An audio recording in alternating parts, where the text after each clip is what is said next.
This is Fertile, a podcast by ARTÀ Healing. Fertile is your journey back to the rhythm of your cycle, the wisdom of your hormones, and the sacred biology that shapes you. This is the space that we explore natural medicine, real root cause healing, dispel myths, and have authentic, raw, and honest conversations. I'm your host, Em Marigold, and while I've worked in wellness for over a decade, I've also navigated my own health challenges, including PCOS and chronic acne. This podcast serves the radical woman who knows deep within her bones there must be another way, for those ready to challenge the conventional and unlock their exceptional fertility. Our mission: to make natural normal so you can say goodbye to chronic menstrual symptoms and step fully into your power as a fertile woman. Hi everyone, and welcome back to the podcast. So today I want to talk you through PCOS, polycystic ovarian syndrome, acne, and really my own journey with having it, going through it, and coming out the other side of someone who no longer has PCOS and acne. I think sharing these stories are essential in understanding that, one, you can actually heal from them naturally, and sharing my own process with it, and also many of my clients who have been through a very similar experience. So let's go way back to the beginning. So I was on the pill for a really long time, about 10 years. And I know for most of my clients who have been diagnosed with PCOS, it's a very similar story. They were on the pill for a long time and then were diagnosed with PCOS. And it's crazy to me that the medical industry still doesn't acknowledge the pill's link to PCOS. So today I'm going to hopefully enlighten you with that information and should just shed some light on the causes of PCOS and what it is, why we get it, and actually how to heal it, because it's really not that complicated when you know how. So I was on the pill for a really long time. I went on the pill about the age of, I think, 12, if I'm honest. I can't remember exactly, but I didn't go on the pill for birth control. I went on it because of my skin. My skin started erupting quite early on, and I had acne all over my back and chest, mostly along my forehead, but also on my jawline as well, and neck. And I hated it. It was really painful. And, when you're that kind of, that age at school, you start getting bullied a bit for it. I had friends that made comments and, they were my friends and they weren't probably meaning to be unkind, but you just aren't you, as a teenager? A lot of girls can be unkind. Yeah. So I went on the pill. I went to the doctor and said, hey, what can I do? And actually before I went on the pill, I tried so many different things, and there was this one cream, I don't know if any of you have experienced this, but it would bleach everything. It would bleach my towels. My mum would go crazy at me like, oh, you haven't washed it off again. But it didn't even occur to me that was dangerous at that age. So I would apply this cream all over my face, which I believe is a benzoyl peroxide, and it worked a little bit in terms of drying out some of the spots. But it didn't actually cure acne, because then I would just get another spot and it would come back and I put more cream and the same thing would go round and round in circles. So I went back to the doctor and they just said, look, go on the pill. This is going to heal your skin, balance your hormones. And so that's what I did. I had no idea of the implications that I would then deal with in my 20s, 10 years later. I had no idea that it wouldn't actually balance my hormones or regulate my cycle. And I just sort of blindly went on it, like I think most women do, because when you ask questions, you're often dismissed. And I remember that feeling of being the patient, right? And the authority of this doctor telling me what I had to do. And it's a really uncomfortable position to be in, especially as a young woman who hasn't been educated around her fertility and cycle, having no idea about what is normal and what's abnormal. And that you believe that your doctor is actually supporting and helping you. Now, I'm not against doctors. I do think they go into their profession with a lot of love, and they go in it because they want to help people. But ultimately, when they realize that they're stuck in this system and they have their own kind of rigid guidelines that they have to stick to, it's no longer a healing modality anymore. Doctors are not healers, but sadly, they have just become what I would kind of say is drug dealers. They're just prescribing, right? There's no education going on. There's no informed consent. And the majority of people are not healing. They're not healing. They're not healing their symptoms.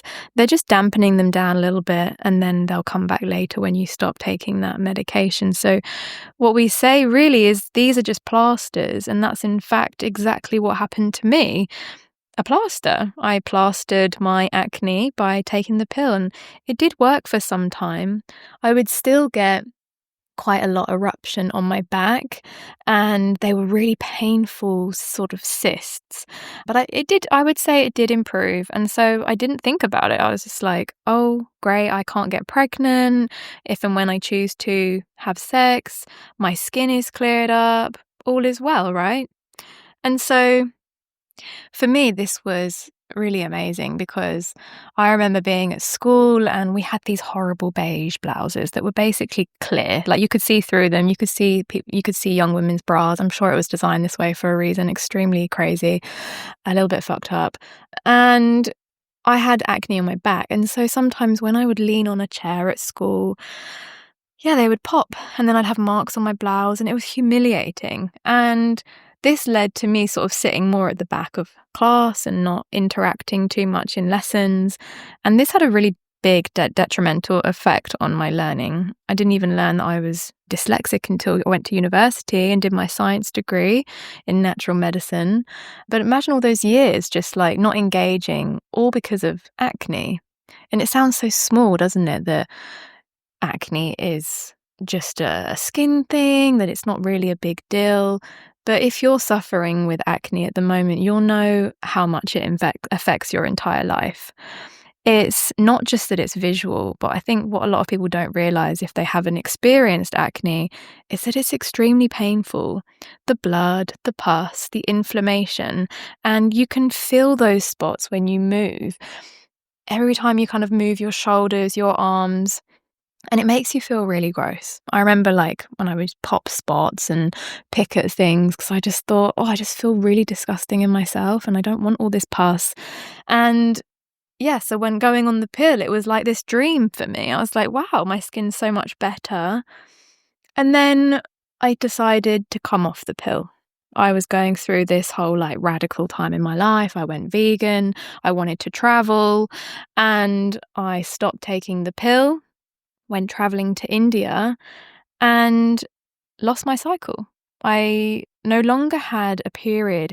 And what I learned actually is that I hadn't had a period for over 10 years. And I didn't know that because I was bleeding every cycle roughly with the pill, but I didn't know that was actually what we call a withdrawal bleed. And that I later discovered that I'd turned off my cycle and I hadn't ovulated for over 10 years. Now, this really concerned me. When I met Ayurvedic doctors, they told me that this was really dangerous and something that the West needed to change, and that they could. I met a Tibetan doctor and I met an Ayurvedic doctor, and I did a lot of my own travel and research, and I can understand this is highly privileged to be able to travel across the world and go learn from other people.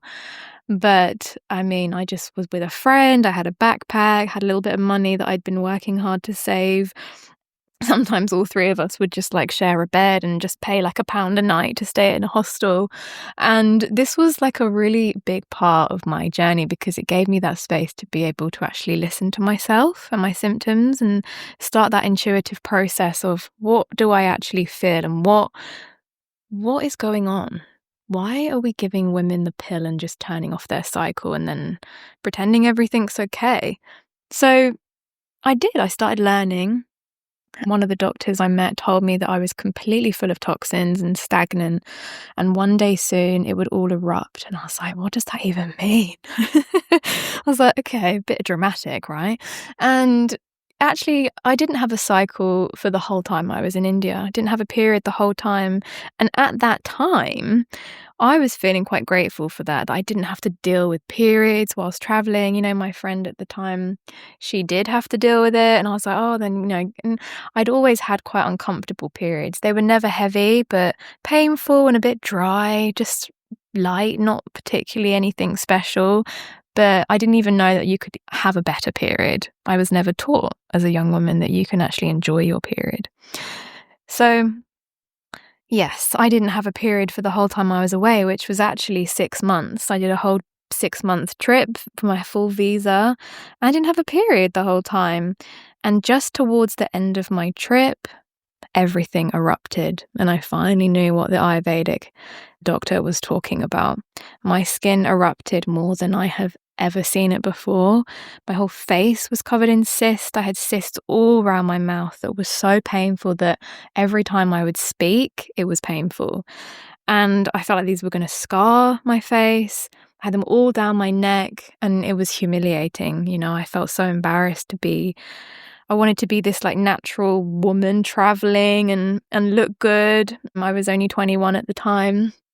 And yeah, it was a really difficult time for me. And I thought, oh gosh, I'm really toxic, full of all this stuff that's trying to come out through my skin. What is going on? And so I went to see a Tibetan doctor, and he gave me these little herbal balls that honestly looked a little bit like sheep poo or goat poo or even rabbit poo, but slightly bigger, like these little dry balls of herbs. And they tasted all right, not terrible, but yeah, just a bit like the mud. And I was like, okay, whatever. So I took these quite religiously. And as I said, I was towards the end of my trip, so I was going back home to the UK after this. And yeah, the last parts of my trip was ruined, really, because I felt like, oh God, what's going on? My skin has just got so bad again. Obviously, the pill didn't actually heal my cycle, which I was told it was going to. It's all just come back. And that was the moment I truly realised the medical industry and the whole plaster on symptoms. So I spoke to the Tibetan doctor about what to do, and he just said, keep taking this medicine and start living aligned with your Ayurvedic dosha. And I was like, oh right, okay. I still didn't really understand what that meant at that time. I knew I was quite pitta. So I actually did start to integrate that. And I saw this other Ayurvedic doctor, and he saw me, saw my skin, saw my pink face. I was so hot all the time. And he gave me a glass of raw cow's milk with some cardamom and shatavari. At the time, I was like, I'll just take anything. He was like, darling, did he call me darling? Probably not, actually. I think he called me sister or auntie. I can't remember. And I would call him Baya. Is it? We call him, or Baiji? Yeah, I can't remember. But yeah, he gave me this cow's milk. I think he probably called me sister or auntie and said, you need to cool down. You are a pitta woman. And I was like, I will take whatever it is. So I just drank it. Honestly, like at this point, I was going through this stage of life where I was like, become vegetarian from eating everything and anything, and I was considering going vegan at this point. I hadn't fully gone vegan yet, but I'd cut out most animal products except for dairy. But I took it in that moment. I was like, I need to cool down, right? And it actually worked very well. It cooled me down. And that was the beauty of Ayurveda. That first meeting of that raw cow's milk, shatavari and cardamom. I was like, what is this amazing formula? I teach my clients a lot about these little beautiful tasty formulas now that they can integrate. So that goes way back to the beautiful Ayurvedic man. I can't remember his name, sadly, but an honor to him and his incredible formula. And so I came home after the trip, and skin was still terrible and erupting. And he actually said to me as well, I mean, I met quite a few different doctors, but this last one that I met, he said, when you land at home, your period will arrive. And I was like, why? He was like, because you'll cool down and your pitta will be ready to, be released. And I was like, all right. And he was right. I got home, and within the next week, my period arrived, and it was pretty intense. And I was like, whoa, this is technically my first ever period, because I'd been on the pill before I'd even had my cycle. And so this was my first period at the age of 22, and I felt like this huge relief. I remember crying a lot and feeling like, oh my God, is this what it is to be a woman?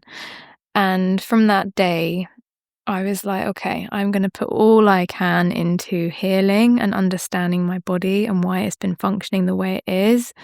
And, it took quite a lot of time and patience. And that first year after, my cycle was extremely irregular. Acne was still raging. I hadn't learned anything about plant medicine or nutrition at this point. And so my cycle would just show up whenever it wanted. It was really irregular. I had periods sometimes every 2 months and like every 3 weeks, and it was all over the place. And I was like, oh my God, I really need some support with this. And I started working in a cooperative, like a natural food cooperative called Infinity Foods in Brighton, actually, at the time. And I started learning quite a lot about organic food. And I was like, interesting, and integrating that and learning a bit more about supplements, although I'm not really a supplement practitioner now because I think you can get everything from plants and food. But at the time, I was really interested in how I could support my body. And so really, it was a whole year of learning. And then I continued, and my cycle did start to regulate a little bit as I'd pretty much only be eating organic foods. I went full natural, stopped wearing makeup, stopped using tampons, just started slowly removing hormone disruptors from my life. And I didn't even know the extent of hormone disruptors at the time. I was just going for like eco washing up liquid and eco laundry liquid. I had no idea about the extensive list that I would need to learn about, which I did. I did learn. It took me some time, and it's what I teach my clients now. All these little hidden things that disrupt our hormones that majority of people have no idea about, and I certainly had no idea. And I really put a lot of energy into learning how to cook because I come from a family that doesn't know really. My grandma did have some good recipes. She taught a lot about cooking from scratch. My mum was a single mother and she did her best. I remember she always used to make these kind of sausage casseroles and dumpling thing, which I loved. But we did also have quite a lot of ready meals, and it's just part of a lot of the culture here in the UK that we just, convenience seems to be like a big part of how we eat, and none of us are taught about nutrition. So I didn't really know anything about nutrition. I didn't even know what a chickpea was until I met my now best friend. But at the time, we started living together in Brighton, and she taught me so much about cooking and cooking from scratch and soaking beans and tofu. And I was like, what are these ingredients? So she was a really big part of my journey before I then traveled to India. And then coming home, I put all of that into practice, and I went vegan at this point because I thought it was the way forward. I'd learned quite a lot about Ayurveda and Jainism and Hinduism and Buddhism, and learning about, every living being. We should treat them as our mother. I met this cow in India and I completely fell in love. It sounds so ridiculous, doesn't it? But we went to an animal sanctuary and there was this beautiful cow, and the cow had fallen off a roof and broken its back. And in India, you can't kill a cow because they're sacred. And I found it absolutely heartbreaking because I could see and feel how much pain this cow was in. And I just sat there crying and stroking its head and just playing with its eyelashes a little bit. And it was so beautiful. This was my first interaction with like a really big animal. I feel like I've been quite detached from animals my whole life. Never killed an animal for food, never lived on a farm, never really experienced. The only pet I had was a cat. And I never really felt that connection to this animal like that before. And I was just really wanting to, put it out its misery. I was like, can we please kill this cow? It needs to go. It's, they can't help it. And it was just waiting to slowly die. And I remember sitting with it for quite a long time. My friends, I think, thought I was a bit bonkers. But I was just sitting and talking to the cow and was like, it's okay to let go. You don't need to be strong. You don't need to hang on anymore. It's okay, And I'd learned a lot about reincarnation and just understanding that we're very much connected. And yeah, I really spent a lot of time sitting with this cow. And that was really the moment I was like, I don't think I can ever eat an animal again. And I went home and went home, as in went to the hostel. And I got a call the next day from the sanctuary to say the cow had passed. And I felt so grateful. And I felt like there was a big part of me just saying to the cow it was okay to go. Oh, wow, it was a really big moment. And I had so much, I felt like I mean, I've always been an empath, can really feel other people's feelings. I don't know if it's a good or a bad thing, but I've always been very intuitive. And part of that comes down to, I mean, it's a whole other podcast, but people pleasing and understanding other people's feelings over my own, potentially. That's a whole rabbit hole to go down. But I've always been that way. And I think that was also why I became a healer, right? And a medical herbalist, and wanting to heal others, of course, sharing all of my knowledge of how I healed naturally, but equally because I have this innate desire to help others heal. And so, yeah, coming back from India, integrating all of these practices, changing my diet, became very much a vegan for a really long time. And I really, for a long time, thought this was the way forward until it wasn't.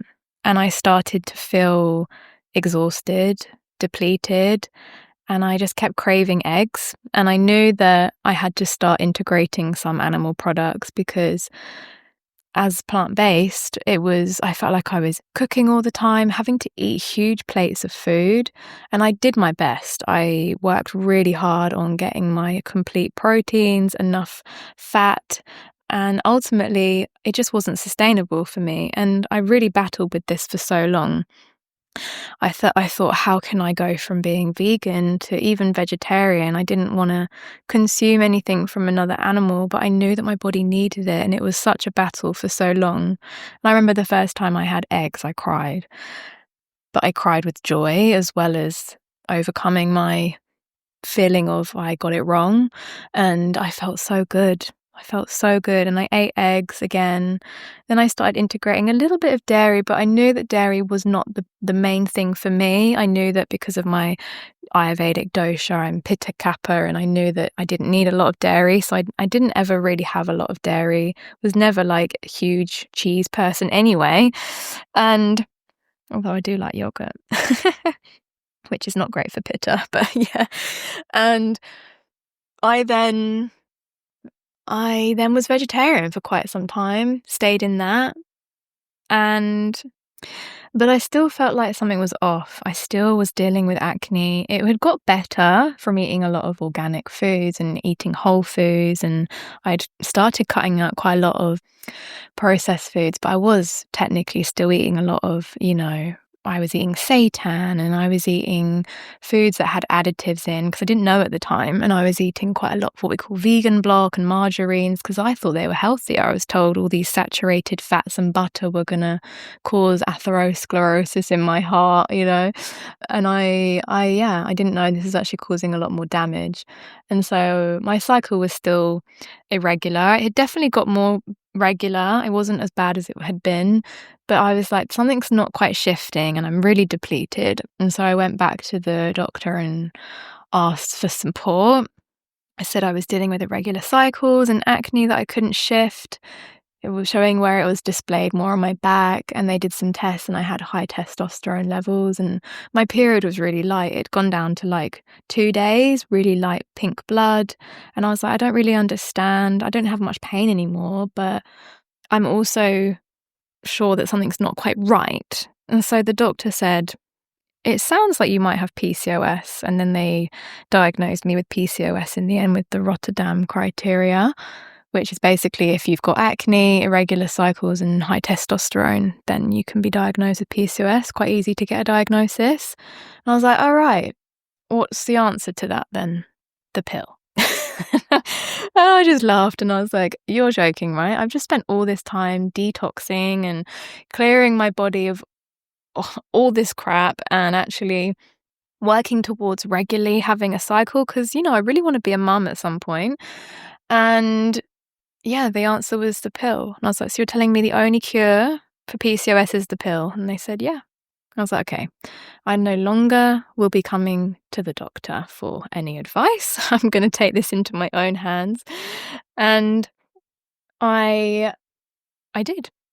So what happened here, there was this moment, like a butterfly effect. So I'd been diagnosed with PCOS, still had acne, was vegan, was going through this kind of righteous time in my life, and started to then implement being vegetarian.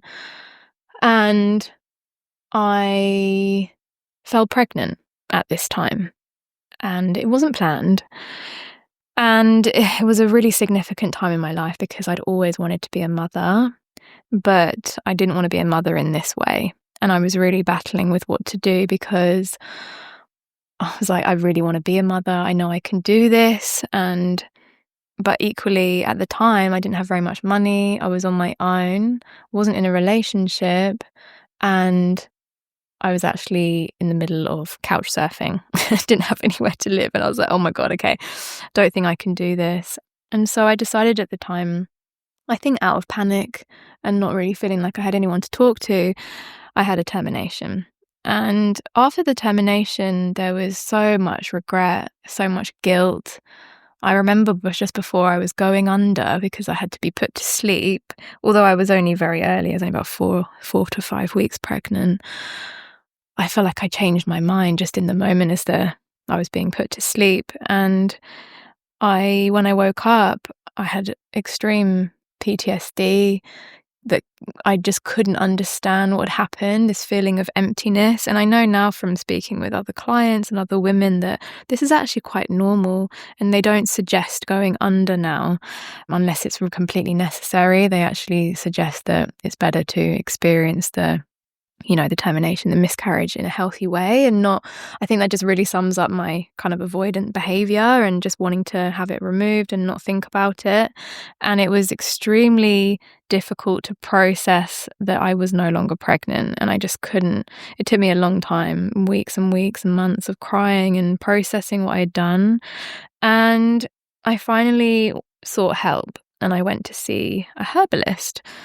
So I was working in this little health food shop still, and opposite there was Neil's Yard, a herbal shop, and my friend who I worked with recommended to go there and have a chat. And I was like, okay, I've always sort of taken herbs here and there, but I didn't really know what a herbalist was. And so I went in and got some guidance, and I was like, I really need some support post-termination. There's so much guilt and emotion, but also I'm actually dealing with a lot of pain and discomfort in my womb, and I needed help. And I saw this woman, and it was probably the one of the most amazing things I've ever done, because she was educating me. She'd given me a bottle of medicine to take, and these herbs didn't just help with the physicality of what was going on, but actually the emotional aspect. And I started feeling more strong and resilient, and my skin started improving as well. And I was like, oh, okay, is this what herbs can do? And she explained a lot to me, and I was like, I knew in that moment that was my calling, to become a medical herbalist. So I literally quit my job. Well, I applied. I asked her, how do I study? She said there's a university in London called Westminster that you can apply to. It was August, and she was like, it's going to start in September. It was the end of August, I remember very clearly. So I rung up and I said, I want to become a medical herbalist. Can I apply? And they said, well, enrollment's kind of closed now because we start in 2 weeks. And I was like, well, I'd love to do it. And they were like, well, do you have any experience in medicine or science? Because this is a science degree, and we recommend that you have background in biology and anatomy. And I was like, I literally know nothing, but I will do all of the work. I had no idea what I was signing up for. I was like, I'm just going to be like in this wooden hut as a folk herbalist making remedies. Like, that's the mindset I had. And then I went into this degree like, holy shit, I have no idea what a cell is. And spent the next 4 years doing it. So I literally quit my job, found somewhere to live, moved to London, and just started this degree, and spent the next 4 years learning everything that I could about healing. And I mean, we didn't even learn herbs really until the last year. It was all about anatomy, biology, chemistry. We were learning about bloody carbon atoms, and I was like, what is the point? Oh God, it was so intense, but I knew I had to keep going. There were moments where I was like, I cannot do this anymore. I'm so dyslexic, which I discovered at university. I'd got all C's or below at school, D's, E's. Failed a few things, and to then go through this experience and actually qualify as a medical herbalist with a first class honours was extraordinary. And if I can do it, I mean, anyone can do it. You just have to have the passion and the will to want to do it. But through this experience, I learned so much about myself, my body. I started understanding why I got these symptoms in the first place, how I'd even got PCOS in the first place, why I had acne, that it wasn't just genetic, which you're often always told. And it was so eye-opening, and I made such incredible friends and other healers as well through this process. And I vowed to teach everybody else about this because, I'm not particularly special, not in a negative way, but if I can heal, then why can't other women too? And so I started, journaling and sharing my journey on Instagram way back when, and started sharing, I was so passionate. I was like, oh my God, why does nobody know about this? This is why you get adenomyosis. This is why you get endometriosis. This is why you've got fibroids and PCOS. And I was really trying to shout it from the rooftops. And my cycle started regulating. I was eating plenty of whole foods and eggs, a little bit of dairy. I started integrating more wild fish, and my bleed was red and pain-free, and my skin was glowing, and I was taking herbal medicine all the time. And then I was like, this is so incredible. And I later realized there were a few other things I needed to learn, because after the science degree and learning about herbalism, I was like, there's so much more to this. And it still felt slightly allopathic. So I went back to Ayurveda and began a year-long mentorship and integrating sort of the Eastern approach on top of the West. And Ayurveda was such a key part of learning about myself and my healing. And that really accelerated clearing the last, what I would call the last dregs of acne that I couldn't get rid of before. And I still always had in the back of my mind about being told that you've got PCOS, it's likely that you're infertile. Some women go on to have really healthy children, but it's quite hard to do that when you can't pinpoint ovulation and all that yada yada stuff. And it always had it in the back of my mind that maybe I would be infertile and I'd never get to have children. And then I started really diving deeper into fertility because this was a really big interest for me. After having, becoming pregnant before and the termination, I was like, okay, so I know that I can conceive. I know that it's possible. But now my cycle was really regular. I was like, okay, well, it must be possible to happen again. And I really wanted to learn more about, one, how I'd got pregnant in the first place. Because at that point, I thought that you could just get pregnant every day of the cycle. And I was like, oh, well, it's my fault. And Later, I realised that it wasn't particularly anyone's fault. And I learned that, you can only get pregnant one day of the month. But actually, you can get pregnant a week of the month. But that's because sperm can survive inside you. And actually, there's only one day window of actually ovulating, which was fascinating to me that I'd obviously got pregnant in that time.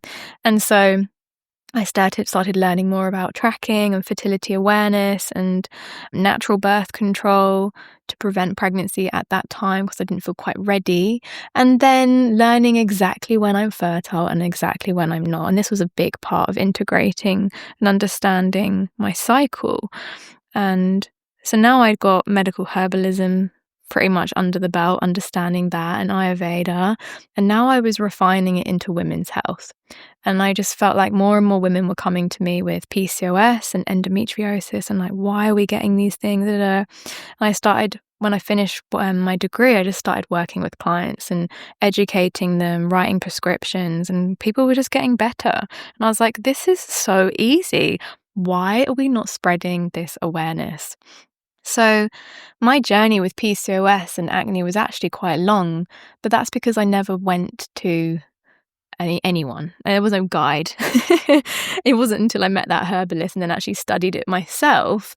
I think my healing journey could have been very quick, in a couple of years maybe, but overall spread over probably the last 12 years of doing it slowly and dabbling in this and trying this diet and what works, and getting to a point where understanding not just what plant medicine is, understanding the body, how it works, how you heal, how you don't heal, and what actually causes symptoms. And then understanding nutrition is a big part of that, and what humans actually need to eat to survive and thrive.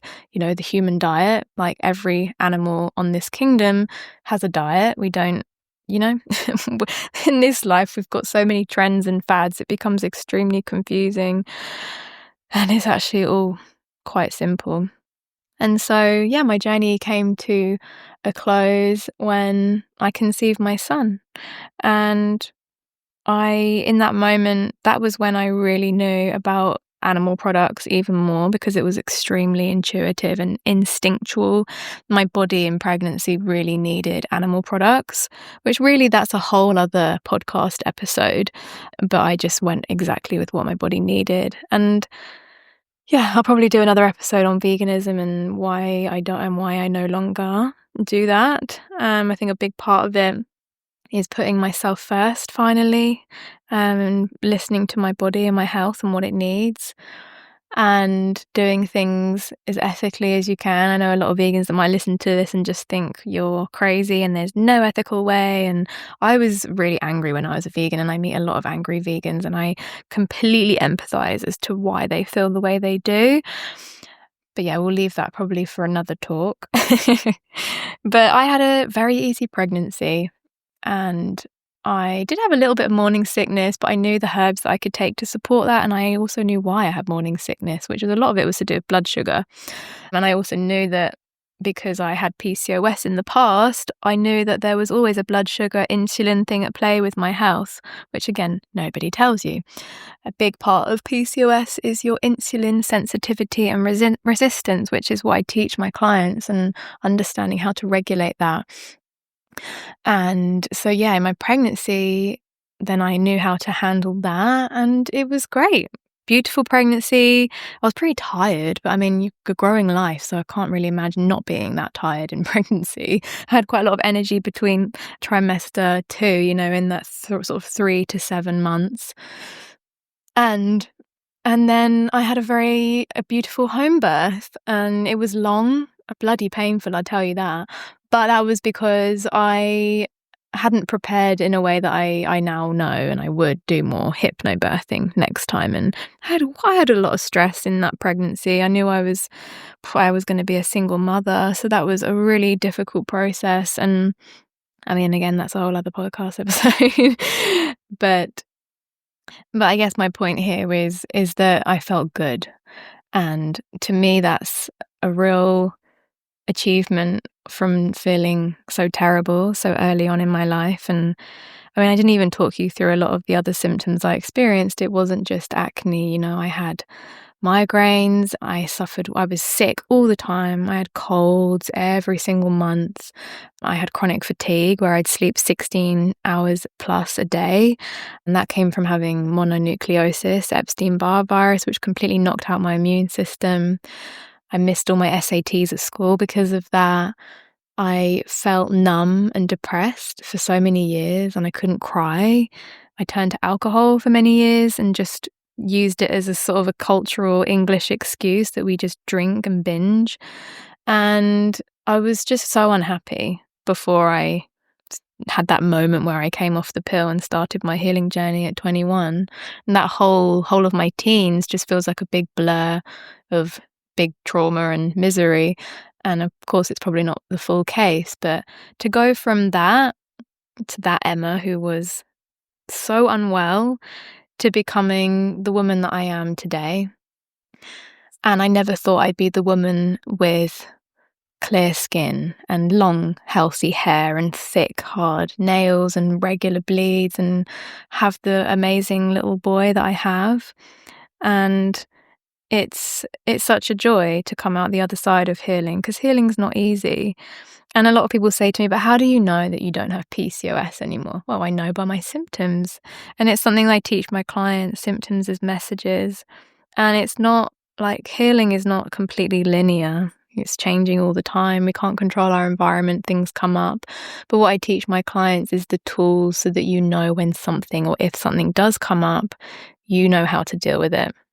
Right, you know what happens. So if I have an irregular cycle for a month, well, I know what I've done probably to it and what to do next and how to re-regulate that, herbs and lifestyle practices.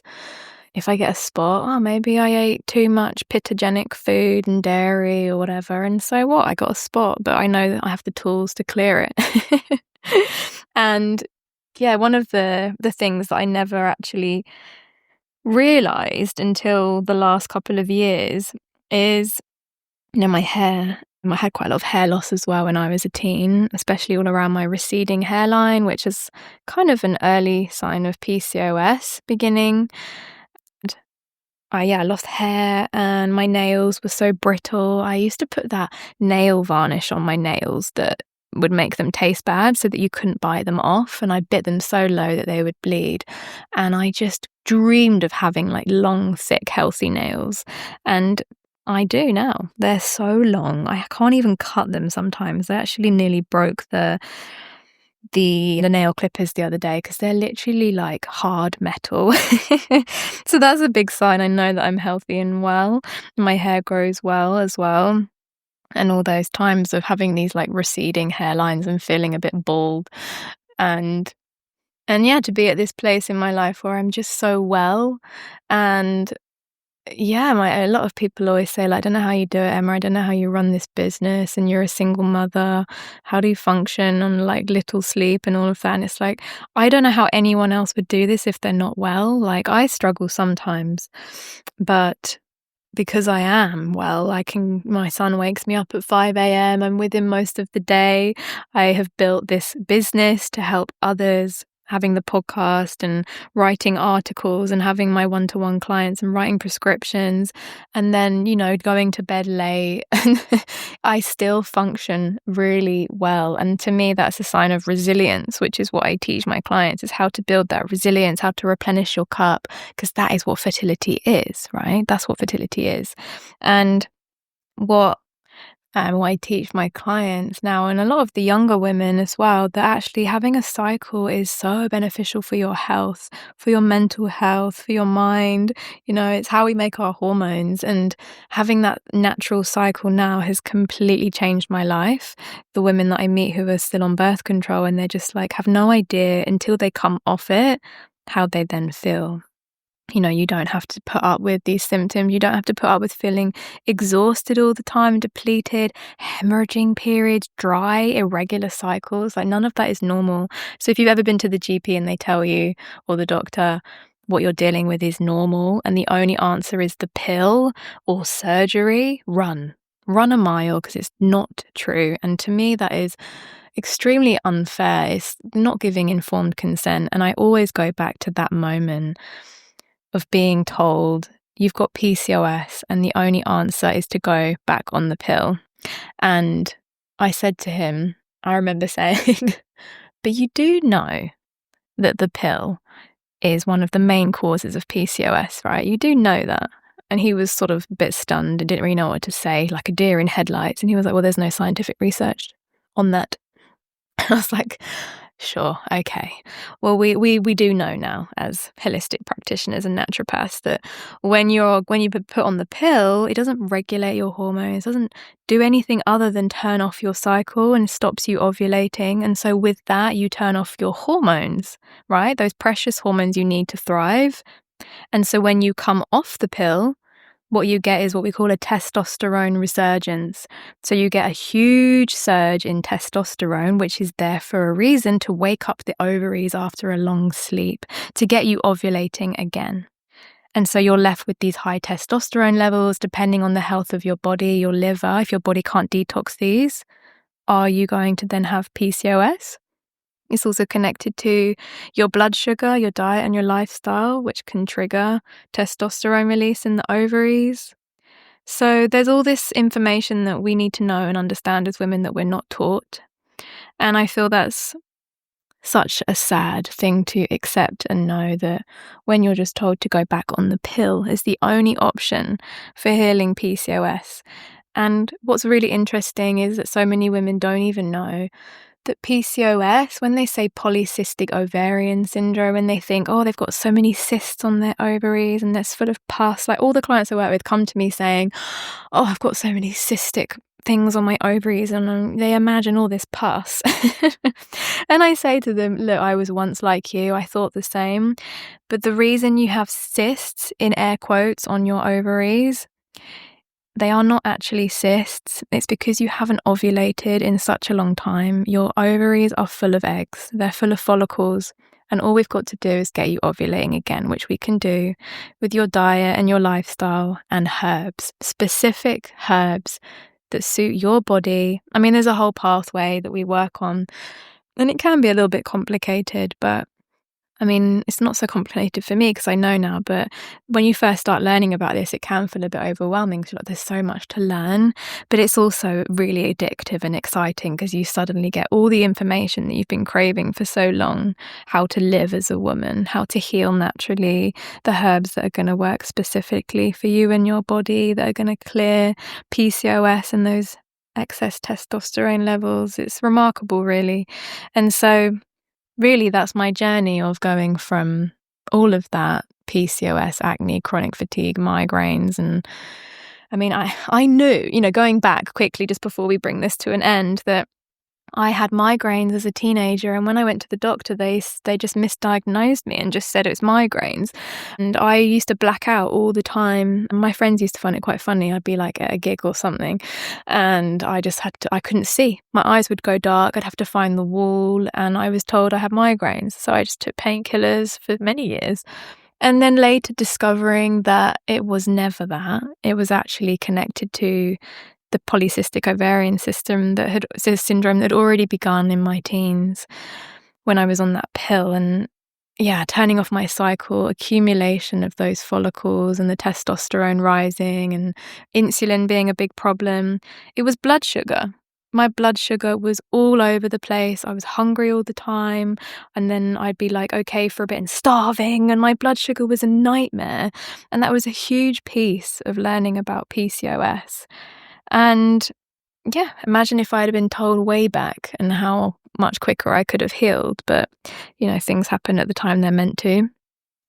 So, blood sugar, dizziness, all of that can be very much connected to PCOS. So I hope this talk was enlightening, and to share my story of where I've come from and creating this business. ARTÀ Healing is, well, it's a community of women that are learning and waking up and understanding that you don't have to put up with what you're going through. You can heal, you really truly can. And I hope this gives you some motivation in your healing journey. So thank you for listening, and I will leave it there and wish you a beautiful day. And I'll see you in the next episode. Okay, lots of love. Bye. If you know of someone dealing with PCOS right now, or maybe they just have symptoms of acne and irregular cycles and dry, unsatisfying bleeds, they're thinking about conceiving, but they don't even know the first steps of how to track their cycle, then send this podcast their way. This episode may be really enlightening for them, make them feel like they're not on their own, and give them some hope that they too can heal naturally. We give out quite a lot of free advice as well on Instagram, and we also have our community group that we talk amongst each other with remedies and recipe ideas and recommendations. So reach out. The best place to find me is on Instagram. I can support you there. All right, lots of love. Bye.